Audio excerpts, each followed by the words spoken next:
The Magic Thief, Chapter 29. Bennett, I said the next day. Keep still, Bennett said. He was cutting my hair with scissors.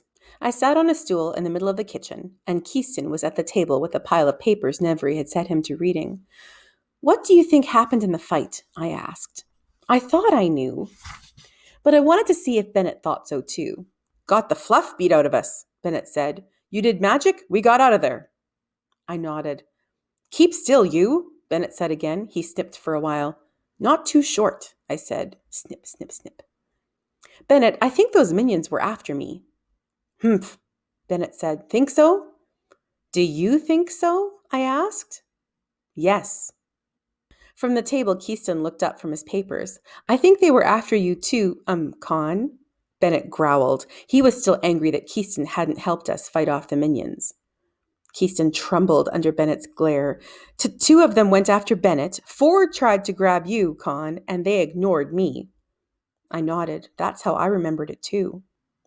And I remembered with a little jolt that Keyston was probably reporting everything he saw and heard to his master, Petavox. Drats. I had been starting to like Keyston. Well, I just have to watch what I said around him. So the minions had been after me. Even Keyston agreed. Nevery wouldn't believe it. But the attack was one more reason to be sure of 2 things. 1, that Petavox had told Crow about my Locus Magicalicus, and 2, that Crow thought I was a threat to his plans, whatever they were, and was trying harder than he ever had before to pick me up off the streets. I had to find out what they were up to, and now that I knew the Underlord's minions were looking for me, I'd have to be very careful every time I left Heartsease. It's a little lopsided, Keyston said. Bennett and I turned to stare at him. He pointed at me. The haircut. It's longer on the left side than the right. Bennett growled at him, and he flinched and went back to his papers. Then Bennett cut the left side shorter. Later that day, I was reading in Nevery's study, books piled on the table all around me. Nevery had told me to read a treatise about some lost city, but I couldn't be bothered. I wanted to find out if any other wizards had written about magic spells. Keyston sat at the other end of the table, collating more of Nevery's notes. Nevery himself was at Magister's Hall, preparing to present his conclusions about the magical decay. I wasn't sure what he would tell them. The air outside was perishing cold. The tall windows were covered with ice crystals, and the wind howled around the outside of the mansion. Despite Keyston's company, I felt desolate and empty inside. The magic had faded. I couldn't feel its warm presence anywhere. I kept shivering and wrapping myself in more blankets. Hearing Bennett come up the stairs, I looked up from my book. He came into the room, followed by Rowan. Hello, Ro, I said. Keyston jumped to his feet. Lady Rowan! Hello, Keyston. Con. She took off her coat and student's robe and her scarf and went to the fire to warm her hands. I had a few guards row me over. The river is freezing, she said. I don't know how much colder it can get. She hadn't come to talk about the weather. I closed my book, shed my blankets, and got carefully to my feet. I was still sore from getting bashed in the ribs and had a bruise on the side of my face. She raised her eyebrows. I suppose you're going to tell me what happened to you? Do you want to see the attic? I said. Oh, more than anything, she said brightly. Keyston made a move as if he might come with us, but she said, I'm sorry to have interrupted your work, Keyston. Do continue. We'll be back in a few minutes. We went out together and up the stairs to the 4th floor, then scrambled up the ladder to the attic. Your room? Rowan asked. I nodded and handed her a blanket. I wrapped myself in a blanket and sat on the floor with my back against the wall, where she joined me. So? She asked. Bennett and I were attacked in the twilight, I said. We're all right. Indeed. We sat in silence for a few minutes. What's going on? She asked. I shrugged. Something's going on, she muttered. What? I asked. She looked up at the sloped ceiling. My mother meets every day with that nasty magister, Petavox. I perked up at that. Do you know what they talk about? Rowan gave me her glinting sideways glance. Are you asking, Conwar, if I spy on my own mother? Well, yes. I nodded. She huddled her blanket up around her shoulders. It's cold in here. Freezing. It wasn't so bad. Better since Nevery had asked Bennett to put in window panes. I waited.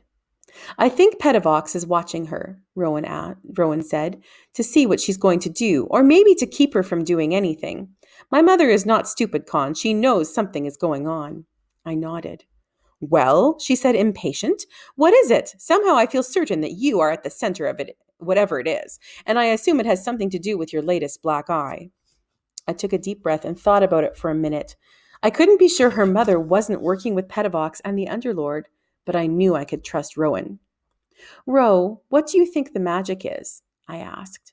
She'd had apprentice classes, so she must have thought about it. Well, she looked at me, then away.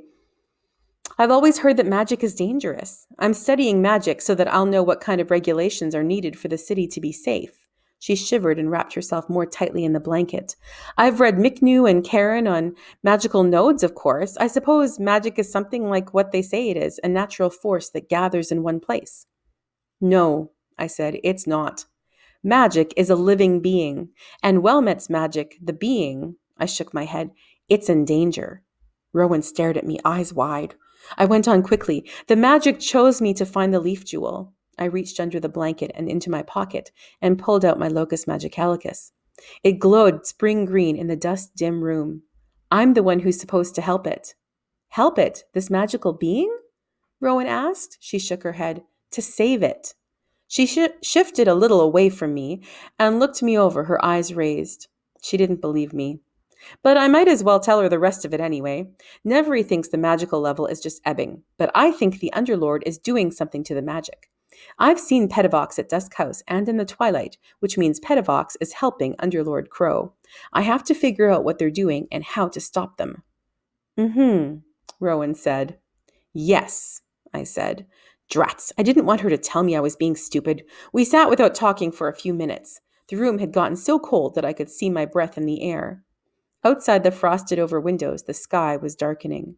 Petavox asked my mother about you, she said at last. Not surprising. The Duchess had probably told him all about the thief who'd stolen the largest jewel from her necklace. Rowan gave me a sharp half-grin. She told him that she asked you to serve as the ducal magister. She had, sort of. I shrugged. Conwar, Rowan said, impatient. My mother, who hates magic, asked you, she pointed at me, the very young, former thief, apprentice of her worst enemy, to be her magister. I told you she's not stupid. She knows something is going on, and she knows you're involved.